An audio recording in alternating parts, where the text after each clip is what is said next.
Tobin.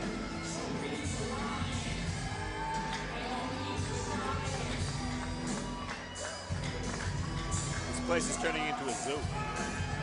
Well, he says he's a caged lion waiting to be uncaged. And that's what happens before he takes the ring. He is brought in by a group of guys in a cage with an actual lion's pelt from a lion that was killed in Africa on his body. Hey, what do you expect from a guy who calls Vegas home, right? Right. Born in Uganda, Bogere began drawing attention for coming into the ring like this in a cage and wearing a lion's head and skin draped over his body. But it's been his work between the ropes that's actually kept people talking. A five-time African amateur champion, Bogere came into the U.S. and turned pro back in 2008. And he's displayed an aggressive style and punishing left hook ever since. He took a huge leap up in opposition in his last fight in May right here on Showbox, facing Ray Beltran, Manny Pacquiao's chief sparring partner. It was a grueling, physical fight. Beltran applied constant pressure throughout. Both got as good as they gave and about plagued by headbutts, leaving both battered and bloody. In the end, though, Bogere would successfully navigate the 10-round distance for the first time and earn a very close but unanimous decision, and more importantly, invaluable experience. Sharif Bogere turns 23 tomorrow and would love nothing more than to celebrate early by keeping his record unblemished.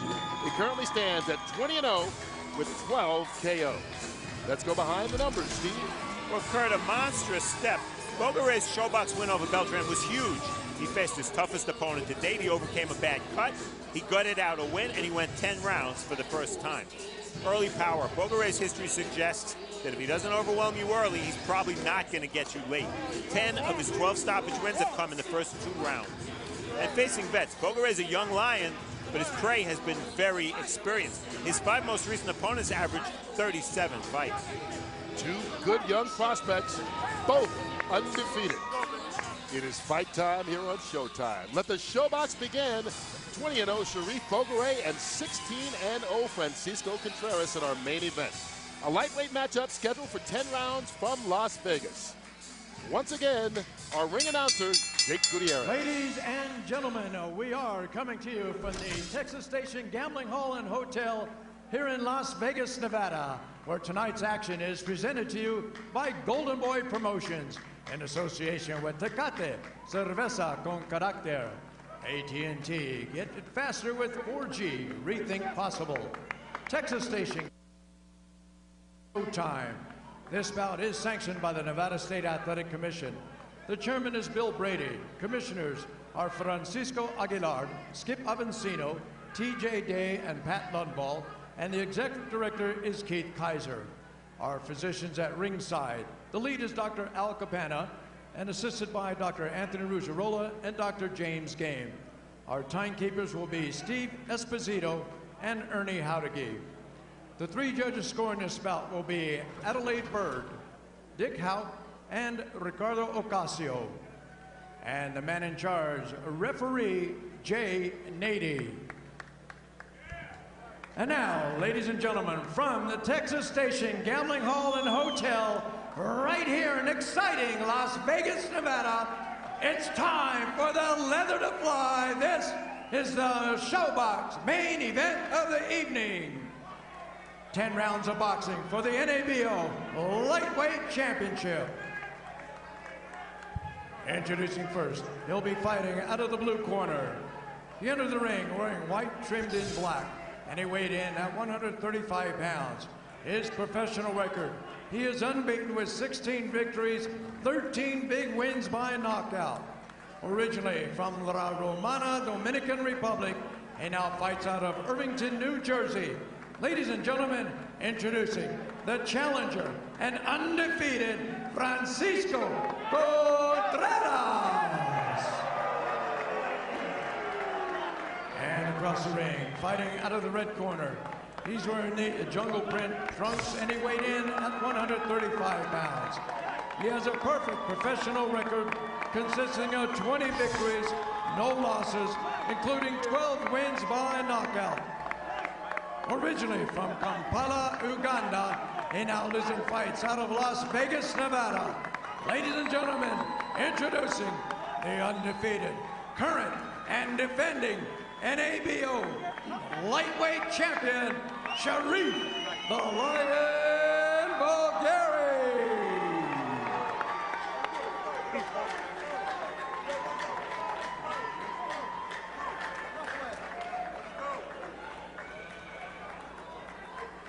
Questions? 10 rounds, the man's good luck, touch glove is going to work. Who's that one? Is that woman in the ring with Bogere having a good hair day or a bad hair day? I'm not sure, but the thinking going in is that this is a typical tall fighter, short fighter matchup. But you see, Contreras' reach advantage is only an inch. Still, look for Bogere to apply pressure and try to get close. Rules, same as first fight, no standing eight, no 3 knockdown. Only the ref, Jay Nady, could stop the fight. Can't be saved by the bell in any round. And the accidental foul rule, should the fight end because of a foul before 4, no decision. After that, we go to the cards. It was a long time ago when Contreras took the ring. We'll see how his body's doing. He had to stand there through that long ring walk of Bogere. And now finally ready for round 1. And we talked to him about having to do that, and his trainer, Valentin Contreras, no relation, says that he showed him the tape so that he would be mentally prepared to not lose focus between the time he took the ring and the time Bogere took the ring. In terms of amateur experience, Bogere, an African champ, fought in the World Championships in '07, impressive. Contreras, however, 6 wins over the Olympic gold medalist Felix Diaz from the DR. And pro experience, you see that Bogere 71 rounds to only 46 to Contreras. Contreras has a lot of early knockouts. Yeah, both these guys like to get busy early. You can see Contreras, the taller fighter, he's got 10 of his 13 knockouts have come in the first 2 rounds, so obviously he's aggressive early. And I would say Bogere is aggressive early, but he's really aggressive throughout the entire fight. You've seen it already on display. Likes to keep busy. Well, here's a young fighter in Bogere that has a big following already. You know, his handlers has all the confidence in the world in this guy. They feel like that last fight was just an off night. That's why they have the confidence to put him in there with a guy like Contreras, because they feel confident that he's going to get the job done and he's going to get it done in fashion. Well, you can see he doesn't mind getting in close with the taller fighter. Trying to keep that distance short. And that would usually be the strategy, but Bogere's trainer, Kenny Adams, told us he thinks that Contreras really gives you that anyway. Gives away his height advantage. Lets you fight close because he likes to fight close. We'll see if that pans out. Yeah, I don't agree with that. I think Contreras, in the fights I've seen him, he likes distance and he likes to throw straight punches. He's a long-arm fighter. The height difference between these two is really pronounced. Yeah, almost 4 inches, and it looks to be even more than that. And I agree with Steve. Right now, he's fighting beautifully. He's fighting tall, and you know, he's not giving Bogere the opportunity to counterpunch right now. So he's controlling the first in the early round right now. We've seen Bogere miss with a couple of big punches. And that right hand that he's winging, he's done that twice. That does not look good for a fighter that's trying to be a contender. You just don't throw overhand rights like that.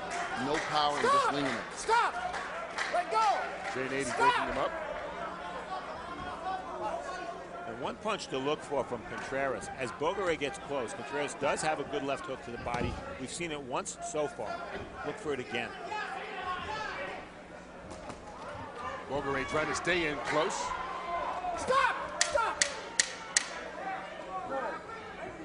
Nady warning him. We're holding! If there are too many more collisions like the one we just saw, we're going to see blood again, which we saw in the first Bogere fight on Showbox. All right, Sharif, what you're doing, you're throwing a jab and you're leaning back. Throw the jab and drive the right hand right through and go right to the target. You understand what I'm saying? You with me on that? You understand what I'm saying? I want you to jab, jab, jab, step to it, drive the right hand back with the hook. Quick hook.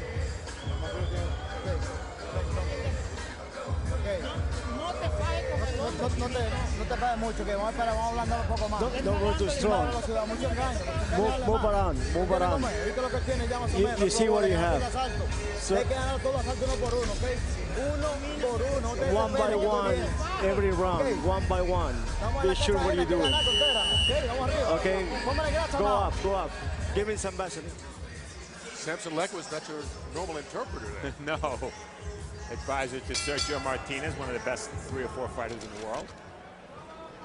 Well, we've got two unbeaten prospects going at it right now as we get ready for round 2. Both came out aggressive in that opening round, but on my scorecard, at least, I gave it to Contreras. I did as well. I thought it was pretty close. Good left hook there by Contreras. That's the second time Contreras has landed that left hook in close. I gave the round to Contreras, so he's down 2 with an entrance like that. It didn't seem to affect Contreras at all. His concentration was there indeed. You can see Bogere kind of lunging forward to try and keep close, to try and keep the pressure on. And Contreras doing a good job of just kind of sidestepping a lot of that. And again, he missed with a straight right hand. He's winging it. It's just not right now getting there. He needs to step up a little bit, double jab to reach in. Yeah, it was a good combination delivered by Bogere. And now tries to bring the heat again, and he gets caught up. That's what Bogere needs to do. He's capable of throwing 100 punches around, and he wants to try to overwhelm Contreras, take Contreras out of that smooth boxing mode. And we have seen Bogere fight here on Showbox before. He does not tire. He can throw 100 punches around and still be going in the 10th. And you just saw something Kenny Adams didn't like. Bogere throwing that right hand, real looping, real circular and wide, and he wants him throwing that straight.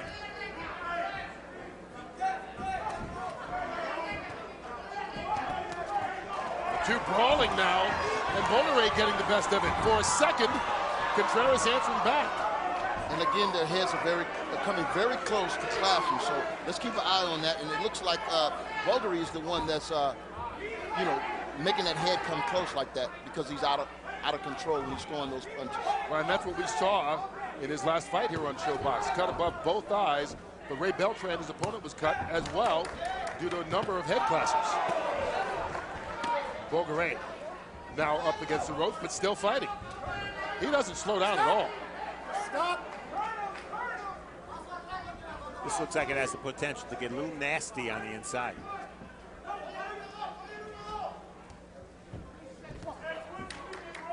Both fighters are fighting a fast pace, and I noticed that in the fighters meeting, Contreras looked a little drawn to me. I don't know if, you know, he's struggled with weight, but he didn't look really fresh. So I'm trying to see, can he keep this pace up if the fights go 5, 6, 7 rounds? He got caught with a couple of left hands while he was in the grasp of Bogere. And this time gets thrown into the ropes by Bogere. And now comes out fighting with the body punches. You're right, this may turn nasty at some point. Yeah, and I think Bogere's been very successful this round in making Contreras very uncomfortable. Oh, he catches him again with a couple of left hands at the end of the round while he was holding him around the head.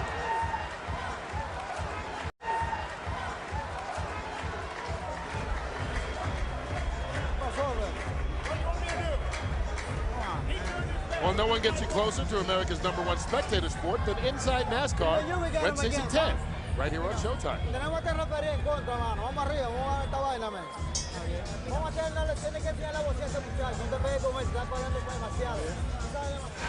Action from a spirited round 2. Is there an elbow in here? Yep, right there. You see Bogere with the elbow. And Contreras was not happy about it. We almost had a Victor Ortiz protect yourself at all times moment there as well. And I think that definitely speaks to my point about Contreras being made uncomfortable by Bogere.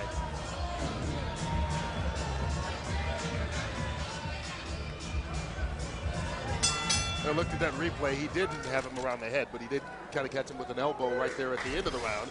As we start round number 3, and you use the right word, spirited.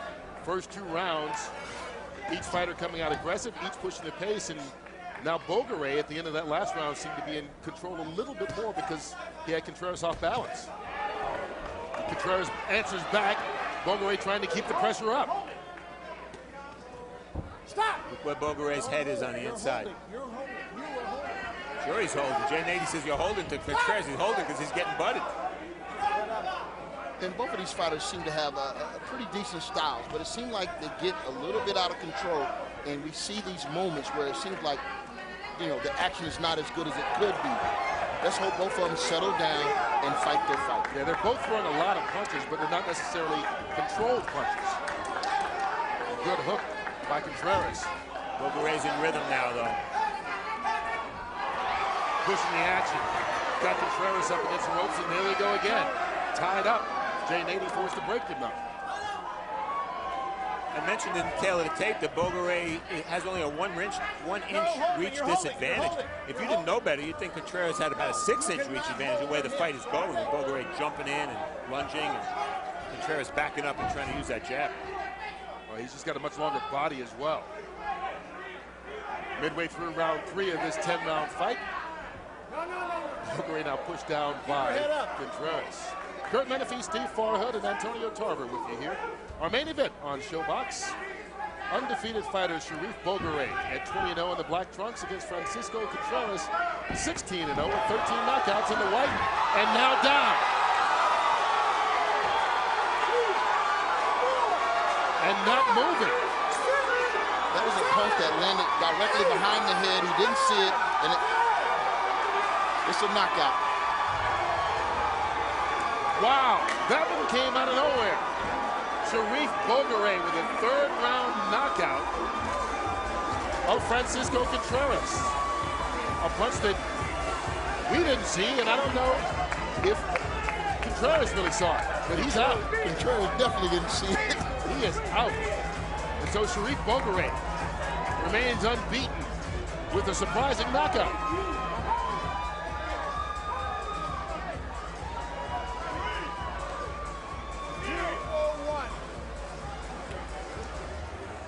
We'll take a look at the replays as they attend to Francisco Contreras. Certainly want to make sure he's okay, but from what I saw, I thought it landed in the back of the head, clean shot. Well, we'll take a look at the replay and see if we can figure it out, because we didn't see it. And as we say, you can tell that Contreras had no idea where that punch came from. All of a sudden, he just went down. All right, I think we're going to see it now. Thank God for replay. Here it is. And, yeah, that's... Did it hit him in the back of the head, or did it hit him off the shoulder and then maybe deflect onto the head? We're going to take some more looks. But clearly Contreras turned away, and that's a key point. Well, you know what? You could see that Bogere's right forearm made contact with the arm, the shoulder. But where did the glove land? Well, it hit him in the back of the head, and you never know how those punches will affect you. The equilibrium is back there, and especially if you don't see it coming, it's one of those punches that can turn your lights out. Boy, I tell you what, he caught him with the right hand on the side of the neck. Watch this right hand, and now it backs him up and forces Contreras to turn around. Maybe he was actually injured by that, because that second punch looks like it connected in the shoulder and never really caught him in the head. Well, I'll tell you what the key point overall is here is Contreras got hit either in the back of the neck or the shoulder, but his body was turned away from Bogere. Had he voluntarily turned his body away, or did Bogere move him in that direction? Because if he turned his body away himself, then it's not an illegal punch. Let's take one more look here. You can see Bogere overcome with emotion after this fight. We talked about maybe, Antonio said maybe it was the first right hand that did the damage. Here it is. This is what I think. See, it catches him on the neck, and then Contreras will turn around. I think he may be a little disoriented right now, because this one catches him on the shoulder, never touches his head. Yeah, I agree with you. Looking at that angle, it certainly looks like the glove did not come into play against the neck. It bounced off the shoulder, which leads you to believe that first right hand might have been the one that did the damage. The first right hand landed, but at the same time, the last right hand did graze his shoulder, but I think it did get a piece of his back of his head. Deflecting? Deflected off the back of his head, and like I said, when you don't see that coming in the back of the head, it can be effective. Strange ending, but we saw it coming, didn't we? We had a feeling something strange was going to happen. Well, Contreras is yet to get up. He's still lying prone there on the corner of the apron.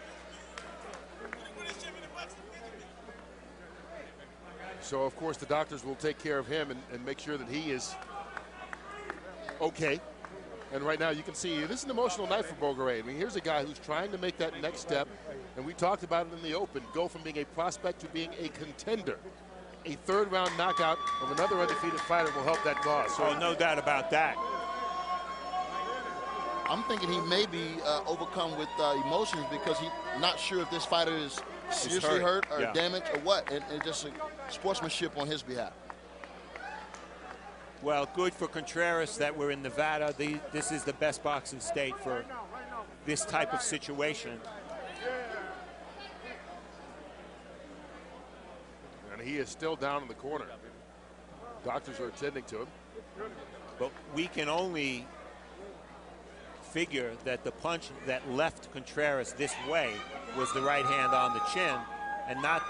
Well, Antonio, maybe you disagree, huh? I disagree totally because I know how effective a punch in the back of the head can be. No, he did not land it flush.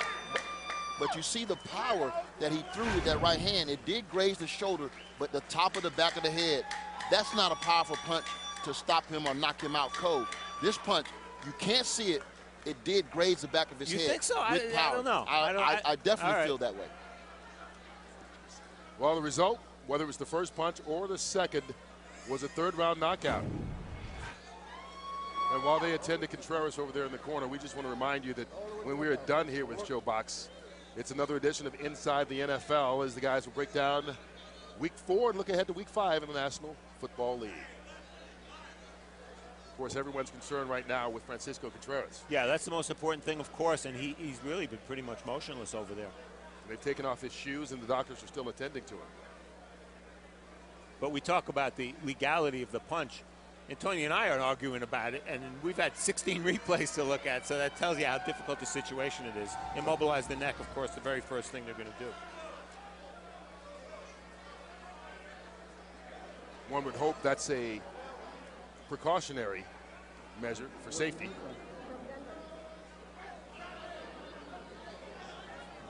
And the fact that they're not giving him oxygen is a good sign.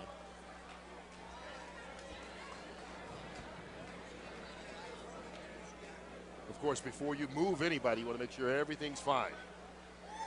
That seems to be, hopefully, what is going on over in the corner. You saw Bogere went over just to take a look earlier and check on him, and they told him not yet. And you can see Contreras moving about down there on the ground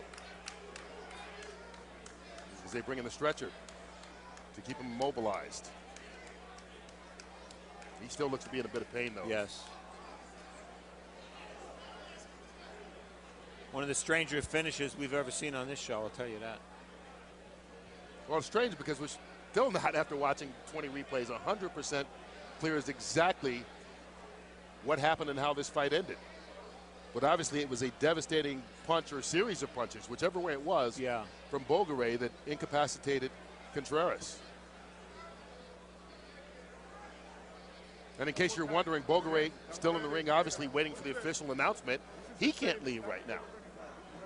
So even though he's concerned and everyone's concerned for Contreras' well-being, until Contreras is removed from the ring, they can't make the announcement. And Bogere can't leave the ring until they make the announcement. Well, while we wait, another reminder that in December, the Super 6 World Boxing Classic comes to its dramatic conclusion right here on Showtime. Andre Ward